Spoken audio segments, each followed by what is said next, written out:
जय हिंद। स्वागत है आपका अपने चैनल एग्जाम सहयोगी में। तो दोस्तों, जैसा कि पिछला वीडियो आप देख ही चुके होंगे कि उसमें 10 दिन चैलेंज बताया गया था, ठीक है, विशाल सर के द्वारा, जो कि अच्छा रिस्पांस आया, ठीक है। तो उसी को देखते हुए इस वीडियो को लाया गया है।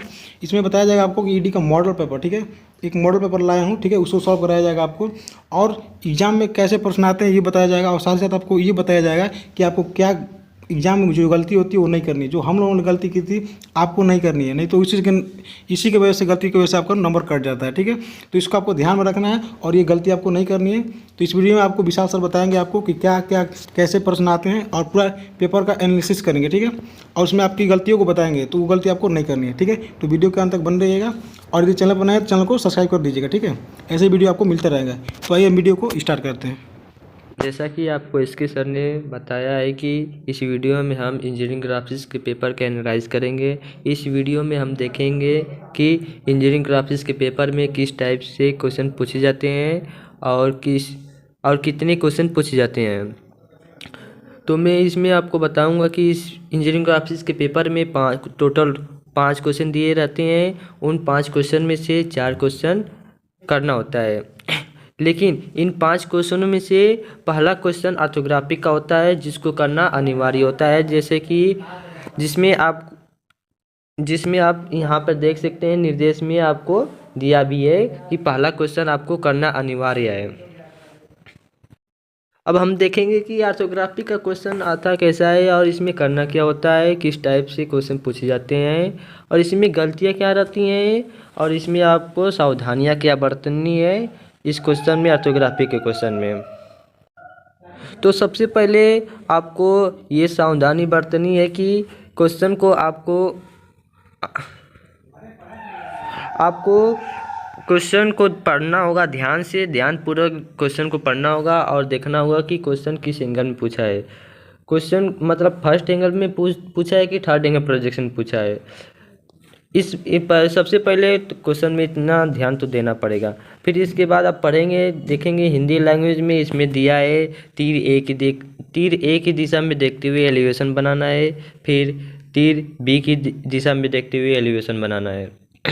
लेकिन कभी भी ऑर्थोग्राफी के क्वेश्चन में ऐसा नहीं होता है कि तीर ए की दिशा में देखते हुए एलिवेशन बनाएं और तीर बी की दिशा में देखते हुए एलिवेशन बनाएं। क्योंकि जब तीर ए की दिशा से आप एलिवेशन देखेंगे तो तीर बी की दिशा में आपका साइड व्यू आएगा। जैसे कि आप यहाँ पे तीर ए है, यहाँ पर तीर आपका ए है,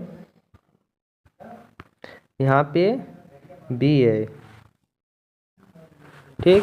जब आप तीर ए से जब देखेंगे एलिवेशन मतलब फ्रंट व्यू होता है। जब यहाँ पे तीर ए की दिशा डायरेक्शन से जब फ्रंट व्यू आप देखेंगे तो तीर बी की डायरेक्शन से आपको साइड व्यू मिलेगा। ये क्वेश्चन आपको हिंदी लैंग्वेज में इतना मतलब डिफरेंस मिला है। जब आप इसी क्वेश्चन को इंग्लिश लैंग्वेज में जब पढ़ेंगे, इसमें क्या दिया है देखिए आप। इसमें दिया है elevation looking in the direction arrow A, side view looking in the direction B. कहने का मतलब ये है कि ए की डायरेक्शन में देखते हुए एलिवेशन मतलब फ्रंट व्यू देखना है, और बी की डायरेक्शन में बी की डायरेक्शन में देखते हुए इसमें साइड व्यू देखना है। आपके पेपर में ऐसे गलतियां मिलती रहेंगी। इंजीनियरिंग ग्राफिक्स पेपर में ऐसी गलतियां काफ़ी मिलेंगी आपके पेपर में। अब तो आपको हिंदी लैंग्वेज और इंग्लिश लैंग्वेज दोनों को देखकर पेपर को सॉल्व करना चाहिए। अब हम देखेंगे कि फर्स्ट एंगल प्रोजेक्शन और थर्ड एंगल प्रोजेक्शन होता क्या है। जैसे कि first angle projection third angle projection में अंतर ये होता है, जैसे कि इस क्वेश्चन में थर्ड एंगल प्रोजेक्शन पूछा है तो एक कोऑर्डिनेट बना देंगे। जैसे इसमें थर्ड एंगल प्रोजेक्शन पूछा है और इस डायरेक्शन से देखते हुए फ्रंट व्यू बनाना है, ठीक। जब मतलब कि फ्रंट व्यू हो गया, ये साइड व्यू हो जाएगा आपका। अब फ्रंट व्यू साइड व्यू में आप देखेंगे, इसमें डिफरेंस करेंगे तो फ्रंट व्यू और साइड व्यू। तो फ्रंट व्यू ये आपके राइट साइड में पड़ रहा है और साइड व्यू लेफ्ट साइड में पड़ रहा है।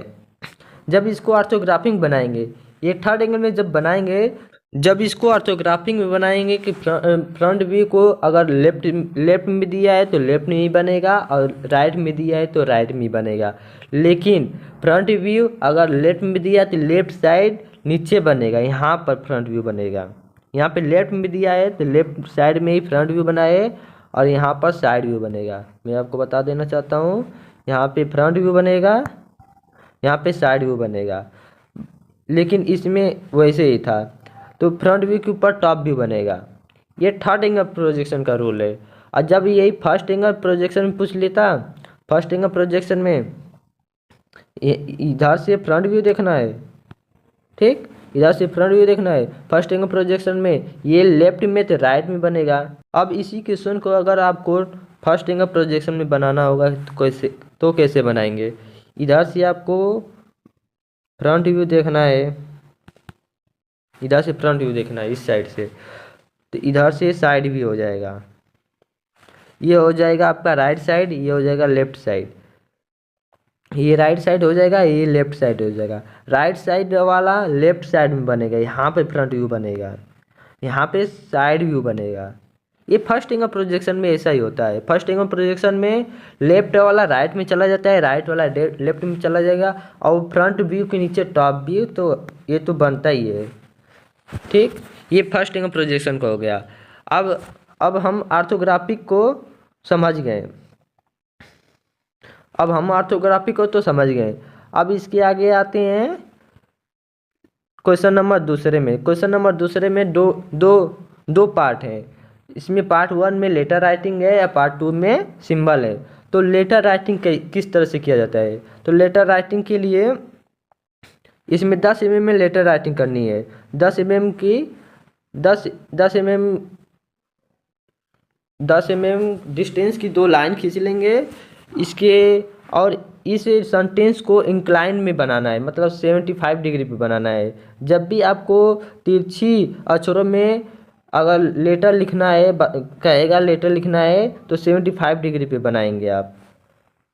अब 75 डिग्री पर आपने एमडी को सेट कर लीजिएगा। जब आप अपने एमडी को 75 डिग्री पे सेट कर लेंगे तो सारे अक्षर आपका 75 डिग्री पर बनेंगे, अच्छे से बनेंगे। अब इसके लिए जैसे कि इसमें से सारे लेटर 7:4 में बनाए जाते हैं। अब सारे लेटर 7:4 में बनाए जाते हैं। इसमें जैसे W है, इसमें W बना दिए आप ऐसे। अब ये तो 7 हो गया। अब 7 के अकॉर्डिंग इसकी ये विड्थ कितनी आएगी, इसको आपको कैलकुलेट करना पड़ेगा। इसके लिए एक फार्मूला है। फार्मूला ये है कि जैसे 10 mm की, अगर 10 mm की लाइन में बोल रहा है तो 10 ऊपर करेंगे और 7 से भाग करेंगे और 4 से गुणा कर देंगे, ठीक। और जितना भी आएगा, जैसे इसमें आपका आएगा 5.7 आएगा। अब इसको आप 6 मान सकते हैं, ठीक। जब आप इसको 6 मान लेंगे मतलब इसकी चौड़ाई हो जाएगी। ये जब कोई लेटर कर रहे हैं जैसे W हो गया, लेकिन ये जो W है, W का रेशियो 7:5 का होता है, और ये O हो गया। अब 7:5 में आपका विड्थ 2 आया था, 7:4 में जो आपका विड्थ आया था वो आया था 5.7। इसको आप मान लीजिए 6, इसको आप 6 मानकर सॉल्व कीजिएगा। जब आप इसको 6 मानेंगे, वो 7:4 वाला लेटर 6 मानेंगे इसकी वेट। अब ये 7:5 का है लेटर, तो इसको 6.1 मान लीजिए, कुछ इससे अधिक हो जाएगा तो आपको अंतर दिखने को मिल जाएगा कि ये 6 का है, 6.1 है, 7:4 है, 7:5 है। ऐसे आप जब बनाएंगे लेटर को तो अच्छा रहेगा। और इसको जैसे ये तो आप सीधे में बनाए हैं, वर्टिकल में, लेकिन आपको एग्जाम में इसमें इस क्वेश्चन में इंक्लाइंड में दिया है तो 75 डिग्री पर बनाना पड़ेगा। तो आप जब एमडी से बनाएंगे तो 75 डिग्री पर अच्छे से बन जाएगा। तो आप इसके दूसरे पार्ट में आते हैं। इसके दूसरे पार्ट में सिंबल दिया है, सिंबल को आप देख लीजिएगा कि सिंबल सभी के कैसे कैसे बनाए जाते हैं। अब तीसरा क्वेश्चन जब देखेंगे, तीसरा क्वेश्चन किस टॉपिक से दिया है, तो जब हम इसको पढ़ेंगे तो इसको समझेंगे। ये क्वेश्चन आपका प्रोजेक्शन ऑफ प्लेन का है। क्योंकि इसमें देखिए समतली दृश्य मतलब प्लेन में बनाना है, ठीक। अब इसके आगे जब बी पार्ट में देखेंगे, इसी के बी पार्ट पेंटागोनल दिया है बनाने के लिए 10 mm में। तो पेंटागोनल बनाया कैसे जाता है? पेंटागोनल मतलब ये 10 mm की भुजा में बनाना है, तो 10 mm की ये लाइन खींच लेंगे, ठीक। अब इसके इस 10 mm ये कोई ऐसे लाइन खींच लेंगे, ऐसे। ये जो डिग्री होगा 108 डिग्री होगा। अब फिर यहाँ से ऐसे चाप लगाएंगे 10 mm पर। अब फिर इधर भी ऐसे लाइन खींच लेंगे 108 डिग्री पर, फिर इधर से चाप लगाएंगे 10 डिग्री पर, 10 mm पर। अब फिर इधर ऐसे इन दोनों लाइनों के बीच का कोण 108 डिग्री होगा। फिर इसको ऐसे मिला देंगे, तो ये पेंटागोनल आपका बन के तैयार हो जाएगा। इस तरह से आप पेंटागोनल बना सकते हैं। ये हो जाएगा 108 डिग्री। अब इसके बाद हम आते हैं इसके अगले क्वेश्चन पे। इसके बाद एक बार फिर सिंबल दे दिया है, तो सिंबल यहाँ पर इसके पहले भी दिया था और इसके बाद भी देखिए सिंबल यहाँ पर भी है, यहाँ पर भी है, दो जगह सिंबल पूछ लिए। इसलिए सिंबल बनाना आपको आना चाहिए, सिंबल बनाना सीख लीजिएगा कि किस तरह से बनाए जाते हैं। लेकिन एक बात आप ध्यान देंगे यहाँ पर, लेकिन इसमें निम्न में से किन्हीं दो को ही करना है। अब इसमें सिंबल भी छोड़ सकते हैं, ठीक। अगर आप सिंबल बनाना नहीं जान रहे हैं, अब सिंबल वैसे तो बहुत ज़्यादा सीखने को आता है, एग्जाम में कौन सा आ जाए तो कोई पता नहीं सकता है, तो इसमें आप सिंबल छोड़ सकते हैं। इन दोनों क्वेश्चन को कर सकते हैं जी में। फिर ये अब चौथे क्वेश्चन पे आते हैं। चौथा क्वेश्चन देखते हैं किस टॉपिक से दिया है। चौथा क्वेश्चन है प्रोजेक्शन ऑफ सॉलिड का क्वेश्चन है।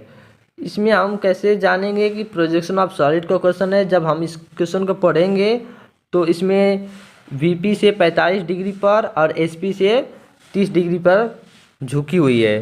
तो जब दो एंगल में दिया रहेगा मतलब इसको समझ जाएंगे कि प्रोजेक्शन ऑफ सॉलिड का क्वेश्चन है। लेकिन प्रोजेक्शन ऑफ सॉलिड के लिए इसमें सेंटर लाइन देखना आवश्यक होता है, लेकिन प्रोजेक्शन ऑफ प्लेन में सेंटर लाइन की आवश्यकता नहीं होती है। तो इस बात का आप ध्यान देंगे। और कुछ अलग से रूल भी होता है प्रोजेक्शन ऑफ सॉलिड का, प्रोजेक्शन ऑफ रूल का, प्रोजेक्शन ऑफ प्लेन का। आप उसको पढ़ लीजिएगा अच्छे से कैसे क्या करना होता है। अब इसके आगे आते हैं पाँचवें क्वेश्चन पर। पाँचवां क्वेश्चन देखते हैं। पाँचवां क्वेश्चन किस टॉपिक से दिया है? पाँचवां क्वेश्चन भी प्रोजेक्शन ऑफ लाइन से दिया है। ये क्वेश्चन जो प्रोजेक्शन ऑफ लाइन से, लेकिन जब इस क्वेश्चन को आप पढ़ेंगे ध्यान से तो आप देखेंगे कि इसमें ये 30 सेंटीमीटर है, ये 20 सेंटीमीटर है, और इसके बाद यहाँ पर ये 10 mm है, ये 10 mm है। ये ऐसा नहीं हो सकता है, क्योंकि देखिए ये 30 सेंटीमीटर जो है, ये 30 सेंटीमीटर अब 20 सेंटीमीटर के आगे ये 10 mm की लाइन बहुत छोटी पड़ जाएगी, नहीं ड्रा हो पाएगा। अब स्केल भी अगर मानेंगे तो नहीं हो पाएगा, आपको एक ही यूनिट लेनी पड़ेगी। एक ही यूनिट का मतलब कि अगर आप mm में बना रहे हैं तो 10 mm, आप 10 mm को 10 mm मान रहे हैं तो 30 सेंटीमीटर को 30 mm मानना पड़ेगा, और 20 सेंटीमीटर को 20 mm मानना पड़ेगा। इस तरह से अगर आप जब मानेंगे क्वेश्चन में तो आपका क्वेश्चन सही से सॉल्व हो जाएगा। ये सब गलतियां जानबूझकर एग्जाम में कुछ क्वेश्चन में दिए जाते हैं ताकि स्टूडेंट इसमें अपना कुछ अलग से दिमाग लगाएं। और इसके अलावा भी ऑर्थोग्राफिक में भी एक ऐसा, ऑर्थोग्राफिक में भी इसमें डायमेंशन मिसिंग है, इसको भी आपको निकालना पड़ेगा। आप अगर इसको सॉल्व जब करेंगे ना आपको पता चलेगा इसमें भी डायमेंशन मिसिंग है। तो ऐसे ही इन्फॉर्मेशन के लिए आप चैनल को सब्सक्राइब कर सकते हैं, और किसी भी टॉपिक में और आपको कोई भी दिक्कत हो रही हो तो आप कमेंट सेक्शन में कमेंट कर सकते हैं। Thank you. Peace.